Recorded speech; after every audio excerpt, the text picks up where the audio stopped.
Sydney Sixers, the first word that comes to mind is competitive. The Sydney Sixers are always very competitive. They're always pushing to make the finals. They've always got the pick of the bunch when it comes to players a lot of the time in and around New South Wales cricket, which are a very strong state. And they've always had a lot of success. So, and they play at the SCG, which is an amazing place to be able to play for both bat and ball. So plenty of options to be able for their players to do well. Yeah, the overall history of the Sixers in the Big Bash League is they won the inaugural Big Bash. They've always had a lot of success. They've always come very close to making most of the finals. They won the Champions League as well. There's the only Australian franchise to be able to win the Champions League. So they've just always had a lot of Australia's best players playing in it, especially from New South Wales cricket who've got, whether it's Mitchell Starc or Steve Smith or Josh Hazlewood, Moses Enriques. They've always had the pick of the bunch when it comes to a lot of the Australian players. So the three players that really stand out for me for the Sydney Sixers and playing a lot against them is Sean Abbott. He's always managed to get a lot of wickets throughout every Big Bash season, especially playing at SCG. It is a bigger ground, so his variations especially are very effective. Tom Curran's someone who was incredible inclusion for the Sydney Sixers last year. With his execution of his changes of pace, he's got a great slow ball at the back of his hand, but he also nails his Yorkers. He's someone who has been consistent at being able to nail his Yorkers under pressure. And he scored some crucial runs for him last year as well in some really important times. The other one is Moses Enriques. He's an experienced campaigner. He bats at a crucial time. He's overs when the team needs it as well.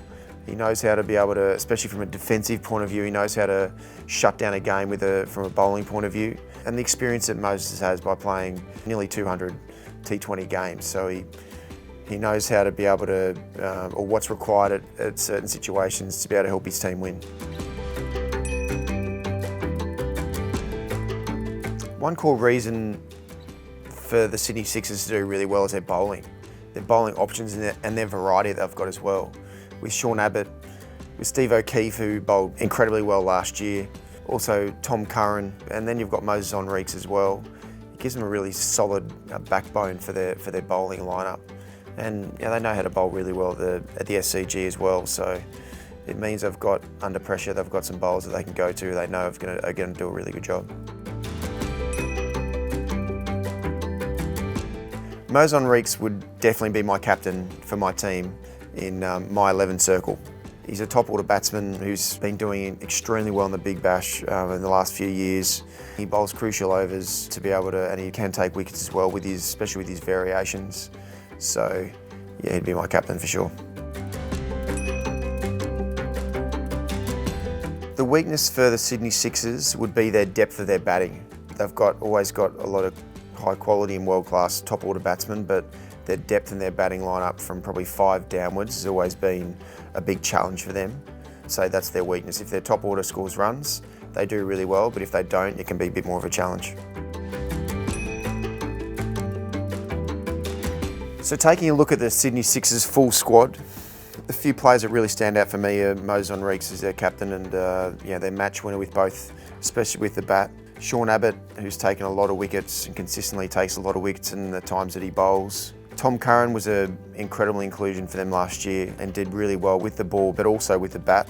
Steve O'Keefe is a left-arm orthodox bowler who bowls very well, especially to right-handers. Josh Philippi, he's someone who's an incredibly skilled young batsman. He's a wicket-keeper batsman, but he's a top-order batsman who has got incredible skill. Been able to hit the ball all around the park against fast bowlers and spinners, so he's someone definitely to look out for. Steve Smith is obviously, everyone knows about Steve Smith, but I think his availability is going to be a huge problem for the Sydney Sixers. He's an incredible inclusion, but how many games he's going to play for them, if any, is going to be the big question. And then James Vince. He played incredibly well for the Sydney Sixers last year. He is a world-class top-order batsman. He's a match winner. He's certainly someone who could take a game away from the opposition very quickly. The Sydney Sixers, I think, will finish in the top 4 for sure. They always seem to be able to make the finals. They've got, especially from a bowling point of view, they've got some match winners there. So I'd say probably third or fourth. Go make your team on my 11 circle.